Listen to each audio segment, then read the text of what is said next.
fusionner nos larmes, fusionner nos âmes, diriger les flammes, aller de l'avant, mais regarder comme avant. Se dire qu'on y est rendu, sans s'y être perdu.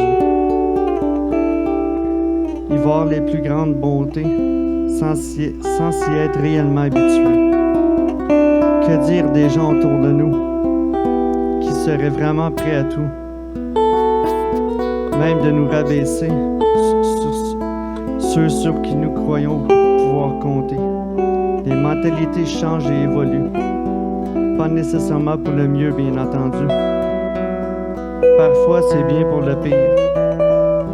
N'est-ce pas d'eux que vient le mariage pour le meilleur et pour le pire? Rendu là, j'ai été les visites de côté pour aller mieux vers le chemin que je m'étais fixé. Est-ce qu'au fond, les événements ont été interchangés? Ou est-ce la même odieuse réalité? J'essaie de croire à l'idée du bonheur parce que tout le monde a le malheur facile. J'essaie de croire à la voix intérieure parce que personne ne sait plus d'où viennent ces abîmes. J'essaie de voir en ton fond intérieur parce que bien des gens y voient trop de peur. Pourtant, ont-ils raison à tort ou simplement à tort à raison? Que se passe-t-il dans ton fond intérieur? Que voit-il pour qu'ils aient si peur?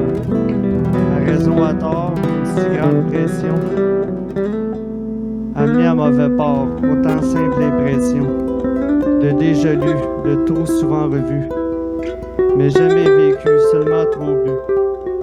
Qui aurait raison parmi tous ces langoureux? Qui voudrait-on lors des têtes à queue? Un truc se passe dans ma tête, un film repasse sans rester bête, un mouvement sans cesse entre terrains, une douce caresse qui n'est pas en vain. Que puis-je te dire sauf de ne pas t'enfuir? Que puis-je t'offrir pour ne pas te fuir?